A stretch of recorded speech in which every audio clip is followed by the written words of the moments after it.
Hola chicas, ¿cómo están? Espero que este video no salga accidentado como la clase.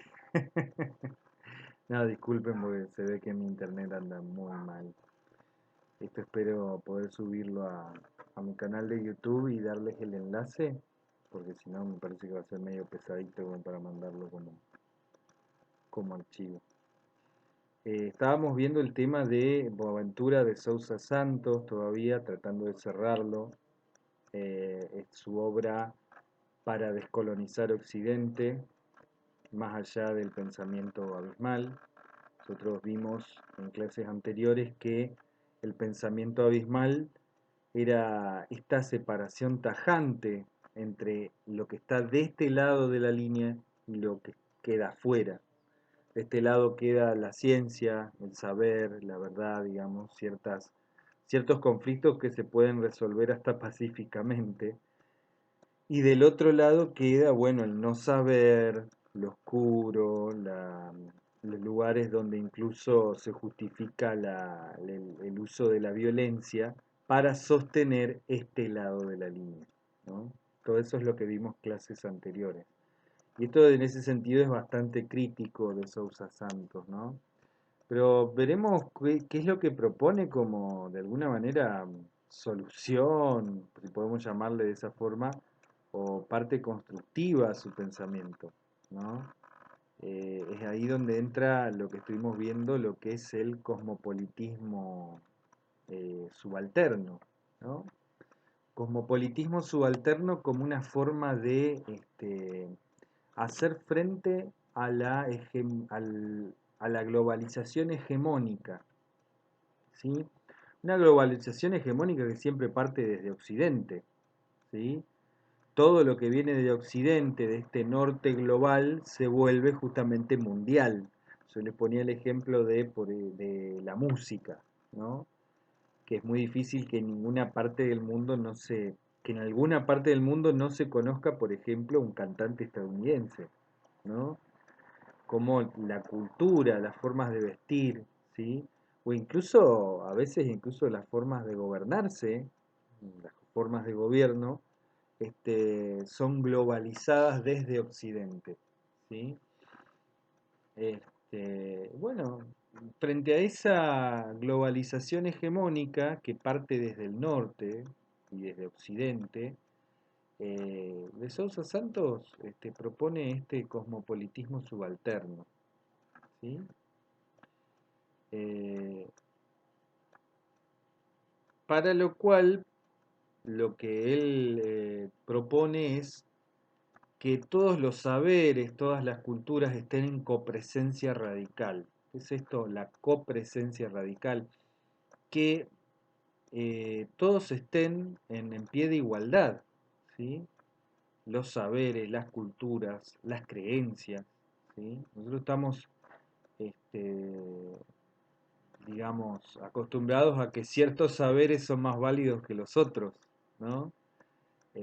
Bueno, ¿en qué sentido lo dice de Sousa Santos? No es en el sentido de que todo vale, ¿no? Sino en el sentido de reconocer la diversidad cultural.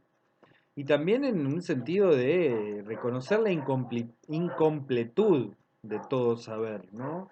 Ni siquiera la ciencia conoce la totalidad del mundo de la existencia, ¿no? Ni siquiera la ciencia. Y tampoco significa desacreditar al conocimiento científico, sino que de alguna forma, dice de Sousa, tiene que ver con reconocer la imposibilidad de una epistemología general. ¿Qué es esto de reconocer la imposibilidad de una epistemología general? Tiene que ver con eh, no teorizar o no hacer una gran teoría acerca de cómo se conoce de manera válida en cualquier circunstancia y en cualquier lugar del mundo, ¿no? Eh, Renunciar a una epistemología general implicaría eso, no hacer más teoría o no pretender entender el modo en que todos los seres humanos y en cualquier, o tratando de tener cualquier conocimiento, sigue ciertos procedimientos para llegar a un conocimiento válido, ¿sí? Este, lo que propone, en cambio, de Sousa Santos es una ecología de saberes, ¿sí? Hoy me preguntaban por qué ecología, ¿no? ¿Qué tiene que ver esto con el saber? La ecología, en su acepción original, ustedes saben que es el estudio de los ambientes, de los ecosistemas.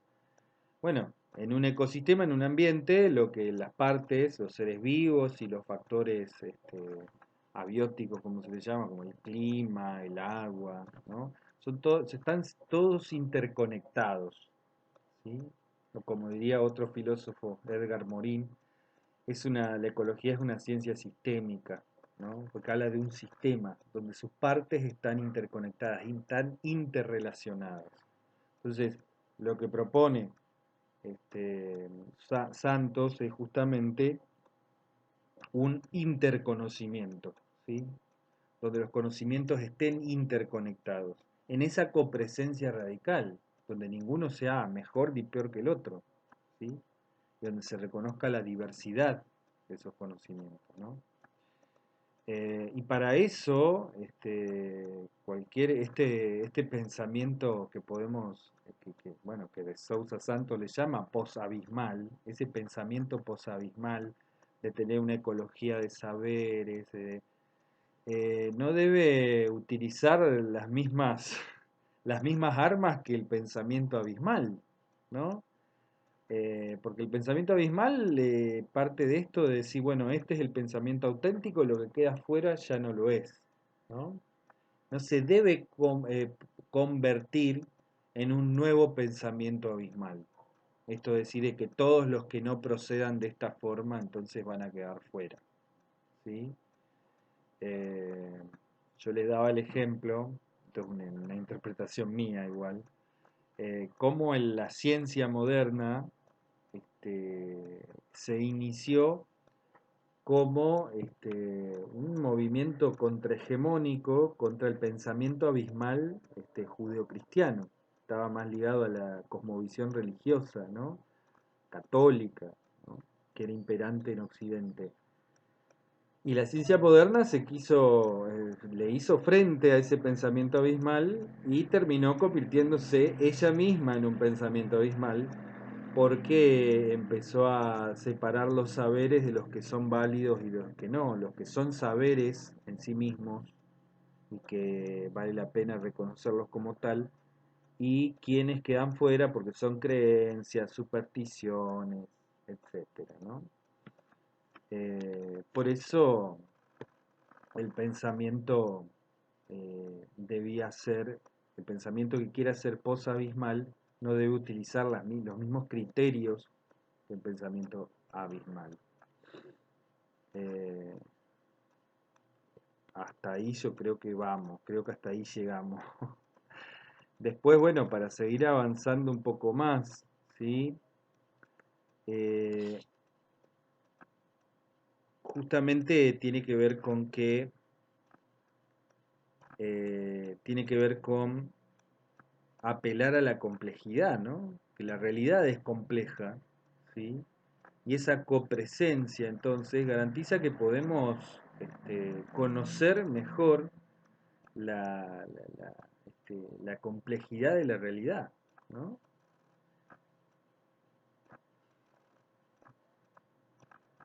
Eh, y también pensar de poder rescatar del olvido por parte del pensamiento, del conocimiento abismal moderno, ¿sí?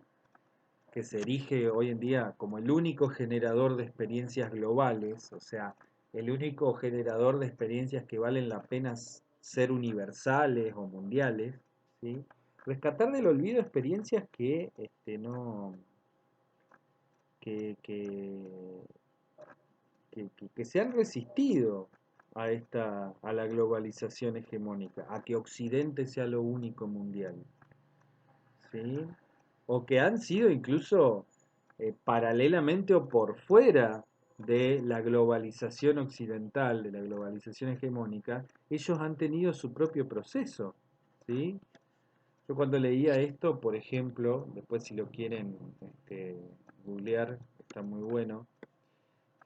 Siglos antes, siglos antes de que surgiera la Declaración de los Derechos del Hombre y del Ciudadano, durante la Revolución Francesa, siglos antes en los cuales Europa estaba en la Edad Media, en África se dio un proceso interesante que fue el llamado el Curucán Fuga, ¿sí?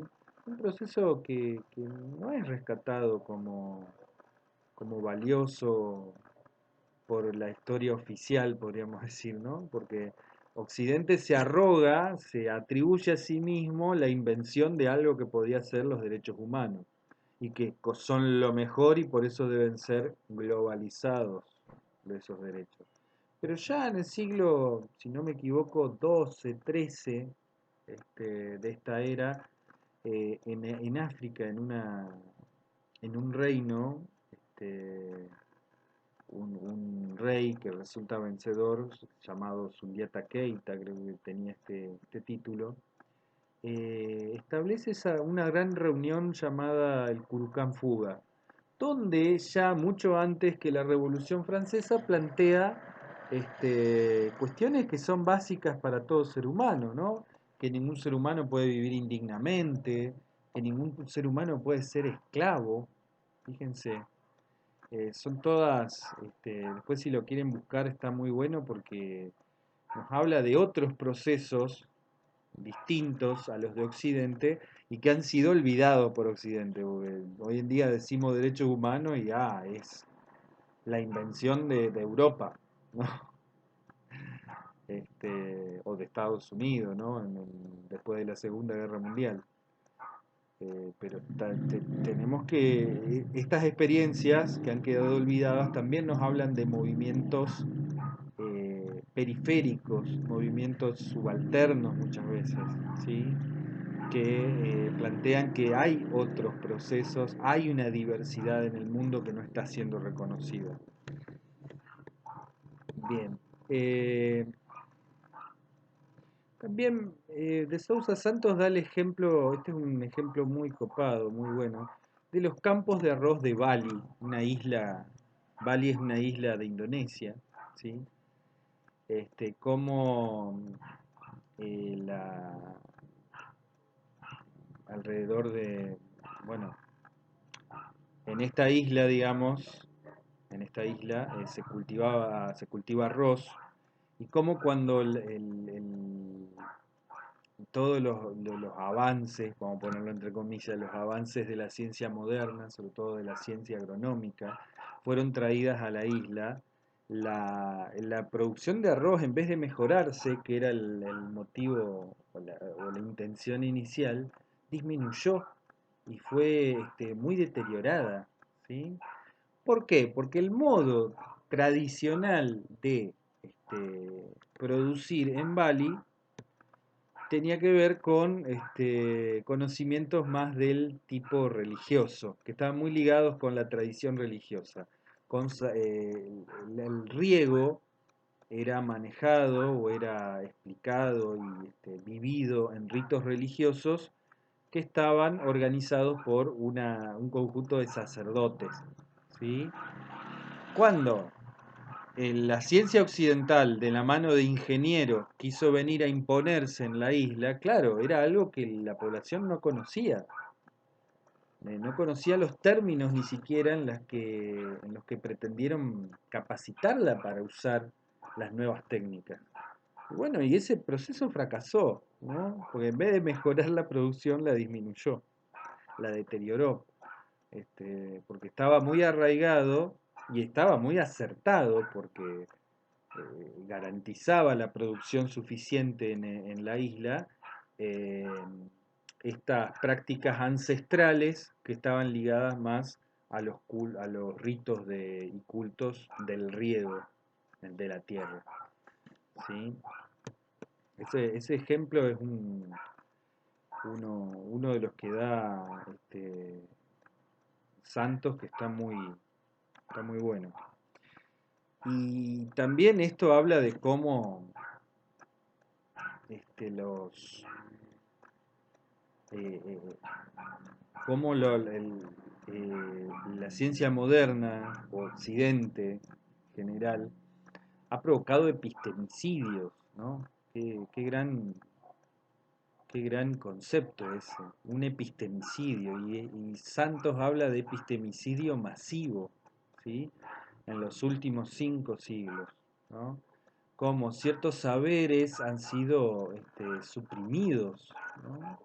Han sido avasallados por una pretendida ciencia moderna este, que se erige como superior, ¿no? Pensemos lo que ha pasado acá en América, ¿no? Los códices mayas y aztecas quemados por la Inquisición, por la Iglesia básicamente, cómo se han dejado de lado ciertos saberes tradicionales, ¿no? En pos de una pretendida civilización de los pueblos. Eh, bien, así que bueno,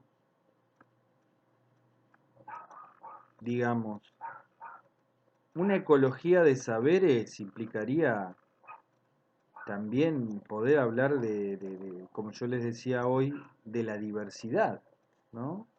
De la diversidad de saberes, la diversidad de culturas, ¿sí? Reconocerlas en su valor.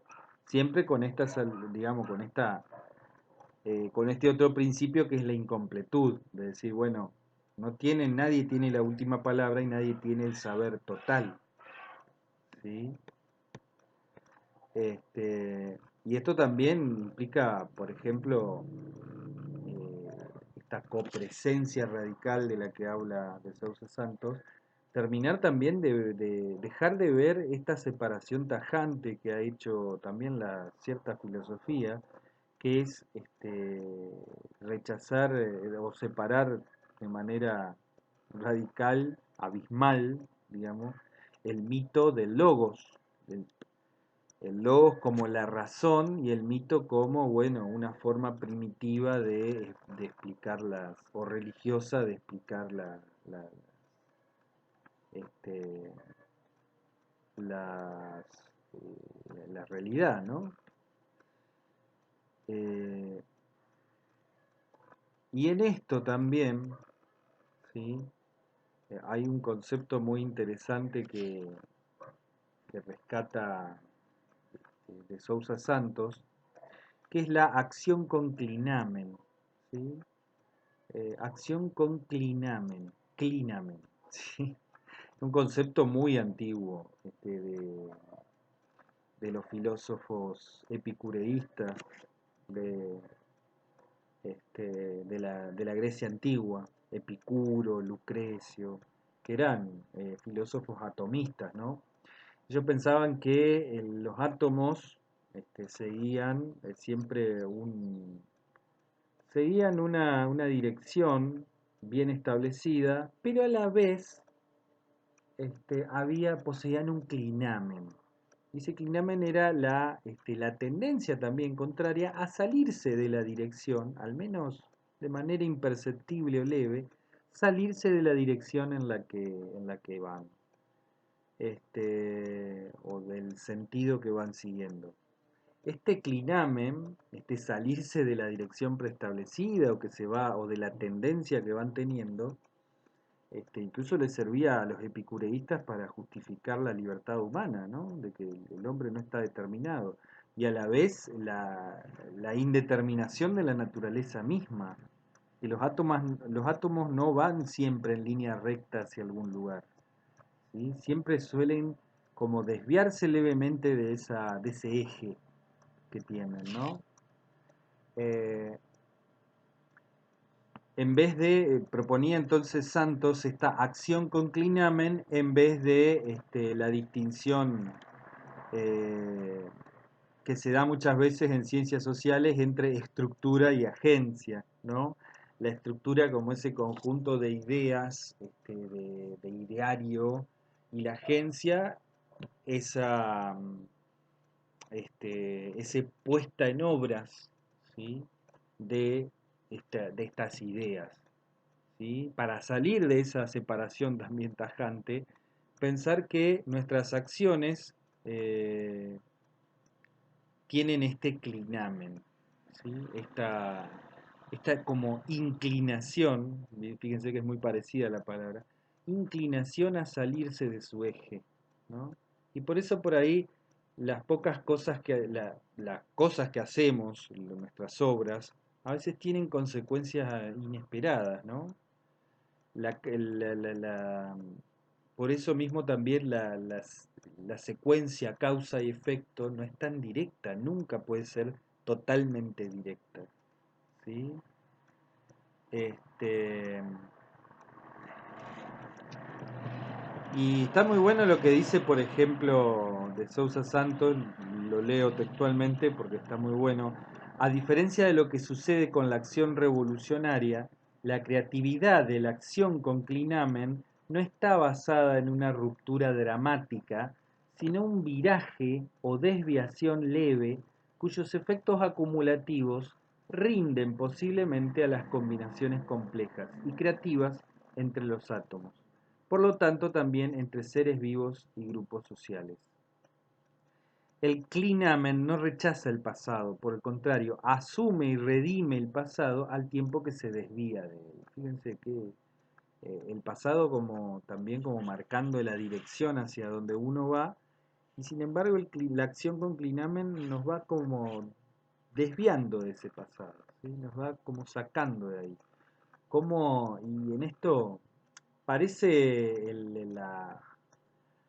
si lo ponemos a pensar en términos de sentido común, a veces creo que se parece mucho a esto que decimos, esto de poner nuestro granito de arena, o que una acción chiquita después se puede multiplicar y si cada uno pone lo suyo, se pueden lograr grandes cosas.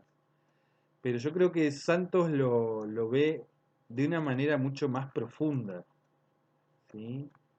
Porque él lo pone en contraste con esta acción revolucionaria que irrumpe, que va al choque, ¿no? Y él lo ve como que cualquier acción va de alguna manera, de alguna forma, desviándonos de la tendencia a la que creíamos que íbamos, ¿no? Cualquier acción, por más chica que sea, podríamos decir, ¿no? Por más hasta insignificante que sea, de alguna forma va este, llevándonos a otro lado, ¿no? A otro lado distinto del que si seguíamos en esa dirección íbamos a terminar, ¿no? Bien. Y bueno, como conclusión de este gran capítulo de Sousa Santos, pretende,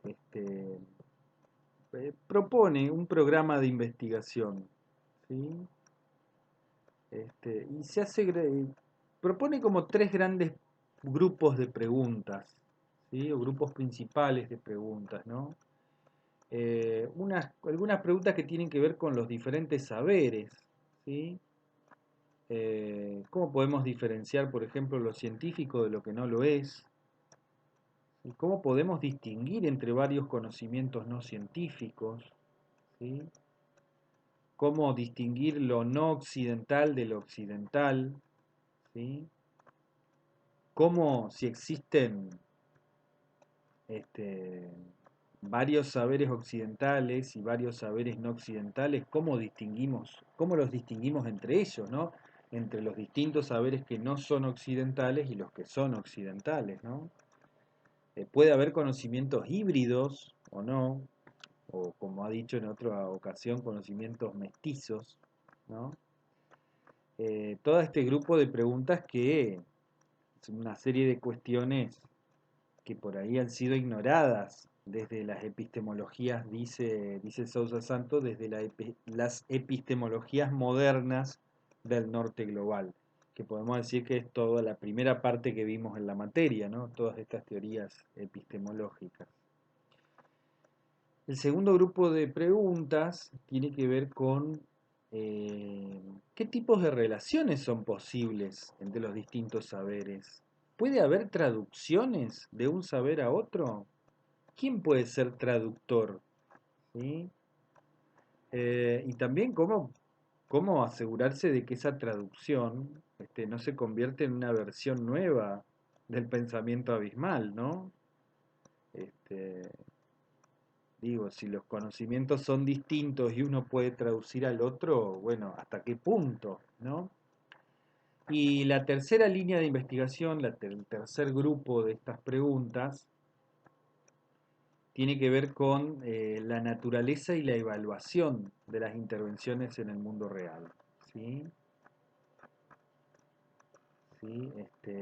¿Cómo podemos distinguir entre alternativas al sistema de opresión y dominación y alternativas dentro del sistema? Porque podemos tranquilamente eh, tener alternativas, pero que no nos sacan del sistema de opresión, ¿no? Del sistema injusto en el que muchas veces vivimos, ¿no?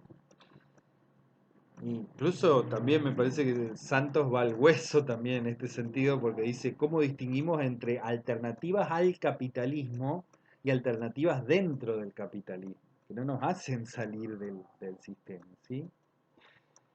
Eh, y esta pregunta que nos hacíamos hoy, ¿cómo luchamos contra las líneas abismales?